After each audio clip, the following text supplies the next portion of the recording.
पिछले एपिसोड में आप सभी ने देखा the God of high school tournament अब ऑफिशियली खत्म हो चुका है और आसमान में एक दरवाजा उत्पन्न होता है और उस दरवाजे में से काफी सारे मॉन्स्टर्स निकलने लगते हैं। और अब आगे एपिसोड की शुरुआत में हमें यहाँ पर वही हुडी वाला बंदा दिखाया जाता है जो कि यहाँ पर आसमान में उस दरवाजे को देखकर कहता है, फाइनली हमारे देवता प्रकट हो रहे हैं और अब शुरू होगा इस धरती का अंत।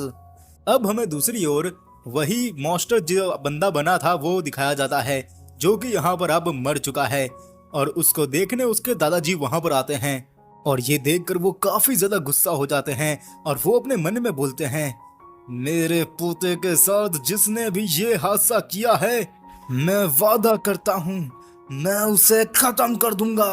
अब हमें यहाँ पर टाई जेकल का पास्ट दिखाया जाता है जहाँ पर टाई जेकल की माँ उससे कहती है, अब तुम एक बहुत ही ज्यादा अच्छी जिंदगी जी पाओगे। जिसके बाद वो उसके पास में खड़ी कार में वो बैठ जाता है जहां पर एक ओल्ड पर्सन उससे कहता है, तुम्हारे अंदर वो सारी खूबी है टाई जेकल जो मेरे एक वारिस में होनी चाहिए।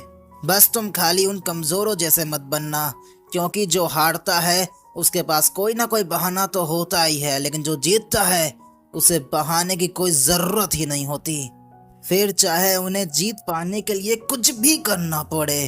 अब टाई जेकल बोलता है, मैं समझ गया पिताजी, मैं एक लूजर नहीं बनूंगा, मैं आपका पैसा ये दुनिया सब कुछ छीन लूंगा।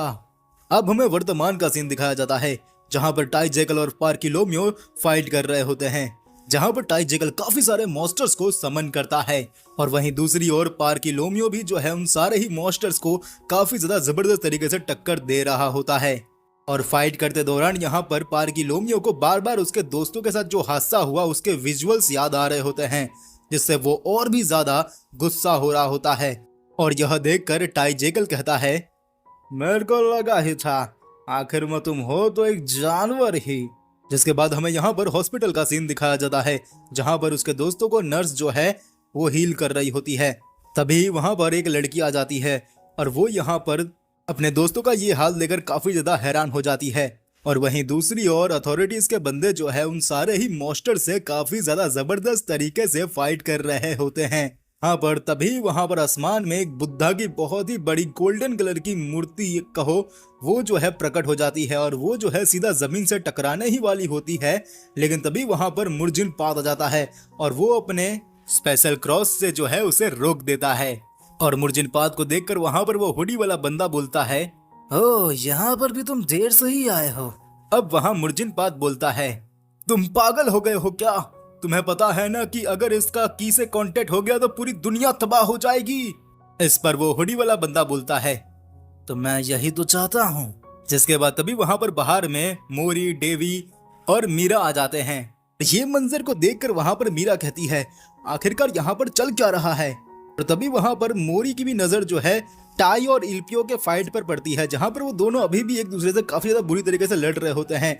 जहां पर इल्पियो जो है वो टाई को पूरी तरीके से पकड़ के मार रहा होता है और तभी वहां पर टाई को जो है उसके दादाजी की बात याद आती है, लूजर वाली। और ये याद करते ही वहां पर टाई जेकल जो है एक बहुत बड़े मॉन्स्टर को समन करता है और वो मॉन्स्टर जो है सीधा इल्पियो को खा जाता है। लेकिन वहां पर इल्पियो भी जो है जैसे तैसे करके उस मॉन्स्टर के शरीर से बाहर निकल जाता है और बेहोश हो जाता है। अब तभी वहां पर टाई को जो है हवा में वो की नजर आती है, जिसके लिए यहाँ पर टाई जो है वो अपने मॉन्स्टर को भेजता तो है, लेकिन वहां पर उस टाई को आसमान वाले मॉन्स्टर चुरा के ले जाते हैं उससे। लेकिन तभी वहां पर वो दो ओल्ड पर्सन आ जाते हैं और वो दो ओल्ड पर्सन जो है उन मॉन्स्टर से फाइट करने लग जाते हैं। और उसी फाइट के बीच में जो है वो एक मॉन्स्टर से वो की नीचे गिर जाती है और वो की जो है वो सीधा हुडी वाले पर्सन के हाथ में आ जाती है।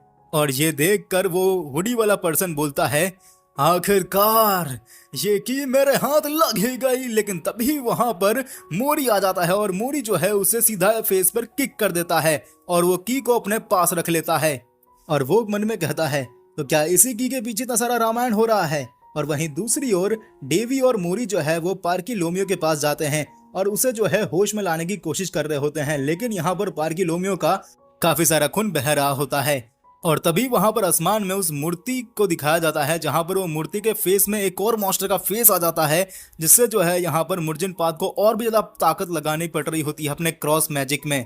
अब हमें यहाँ पर हेडक्वार्टर का सीन दिखाया जाता है, जहां पर हेडक्वार्टर का एक चीफ कह रहा होता है, मैंने पता नहीं कैसे मुर्जिन पाद की बात पे भरोसा कर लिया, ना बस बहुत हुआ, अब मुझे दिखाना ही पड़ेगा कि ये पुराने एशियंट मैजिक के सामने साइंस क्या चीज है। जिसके बाद तभी वहां पर वो लोग अपने एरोप्लेन से न्यूक्लियर मिसाइल्स को जो है सीधा सोल सिटी में गिराने के लिए लॉन्च कर देते हैं। अब हमें कोरिया की प्रेसिडेंट को दिखाया जाता है, जहां पर वो प्रार्थना कर रही होती है और वो अपने मन में बोलती है, मुझे पता नहीं मुर्जिन पाद तुम क्या कर रहे हो, क्या तुम इस देश को नक्शे से मिटाना चाहते हो। तभी उसके पास उसका सिक्योरिटी गार्ड आता है और वो उससे कहता है, मैडम चलिए न्यूक्लियर मिसाइल आने वाली है, हमें अब बंकर में जाना होगा। अब हमें यहाँ पर मुर्जिन पाद को दिखाया जाता है, जो कि अपनी पूरी जान लगा रहा होता है उस मूर्ति को रोकने में, और वो अपने मन में कहता है, मुझे अगर इसे रोकना है तो मुझे वो की चाहिए ही होगी। और तभी वहां पर उसे जो है एक हेडक्वार्टर से कॉल आता है और वो वहां पर उससे कहती है, सर ये बात कंफर्म हो चुकी है कि अमेरिका ने कई न्यूक्लियर मिसाइल्स को हमारी ओर लॉन्च कर दिया है, सिचुएशन बहुत ही ज्यादा गंभीर हो चुकी है।